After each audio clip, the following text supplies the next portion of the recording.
Hi friends, welcome back to channel. Interesting వీడియోల కోసం నా ఛానల్ను సబ్స్క్రైబ్ చేసుకోండి. ఈ వారం థియేటర్స్లోకి వచ్చిన లేటెస్ట్ చిత్రాల్లో స్టార్ బాయ్ సిద్ధు జొన్నలగడ్డ హీరోగా బొమ్మరిల్లు భాస్కర్ కలయికలో చేసిన స్పై థ్రిల్లర్ జాక్ కూడా ఒకటి. మరి ఈ చిత్రం ఎలా ఉందో రివ్యూ చూద్దాం రండి. తన చిన్ననాటి జీవితంలో జరిగిన ఒక విషాద ఘటనతో పేబ్లా నెరుడా అలియాస్ జాక్ భారతదేశానికి ఒక రా ఏజెంట్గా మారాలని డిసైడ్ అవుతాడు. ఈ క్రమంలో తన నాన్న ప్రసాద్ తెలియక చాలా చేస్తాడు. ఇంకో పక్క రా ఏజెన్సీలో వర్క్ చేస్తున్న పేరు మోసిన ఆఫీసర్ మనోజ్ తన టీం కలిసి ఒక టెర్రర్ అటాక్ని ఆపే ఇన్వెస్టిగేషన్లో జాక్ కూడా తన సెపరేట్గా ఆపరేషన్ చేస్తాడు.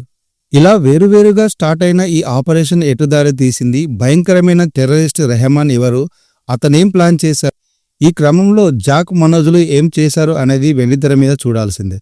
ఈ సినిమాలో కొత్తదనం ఏమీ లేదు, కానీ సిద్ధు మార్క్ కామెడీ కొన్ని చోట్ల వర్కౌట్ అయింది. గతంలో చూసిన ఎన్నో సినిమాలలాగే ఈ సినిమా లైన్ కూడా అనిపిస్తుంది. కాకపోతే రాయి శిల్పం అంటూ ఒక లాజిక్తో ప్రేక్షకులను కన్విన్స్ చేసే ప్రయత్నం చేశారు. హీరో హీరోయిన్ మధ్య ప్రేమ టాక్ కానీ, హీరోకి తల్లి మీద ఉన్న ఎమోషన్స్ ఇంకా క్యారీ చేసి ఉండొచ్చు. దర్శకుడు రాసుకున్న స్పై డ్రామాతో పాటు టెర్రరిస్ట్ విలన్ యాంగిల్ కూడా రొటీన్ అనిపించిన సిద్ధు క్యారెక్టర్ ఆ లాజిక్స్ అన్నిటిని పక్కన పెట్టేలా రాసుకున్నాడు.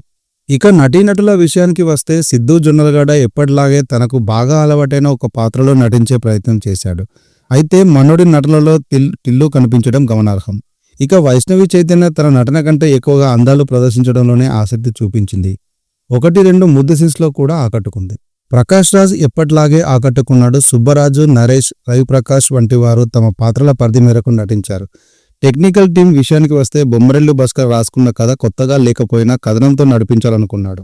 సిద్ధు మార్క్ కామెడీ వర్కౌట్ కావడం ప్లస్ పాయింట్. సంగీత దర్శకులు ముగ్గురు ఉన్నా సరే సినిమాలో సాంగ్స్ కానీ బ్యాక్గ్రౌండ్ స్కోర్ కానీ పెద్దగా ఆకట్టుకోలేదు. సినిమా నిర్మాణ విలువలు బాగున్నాయి.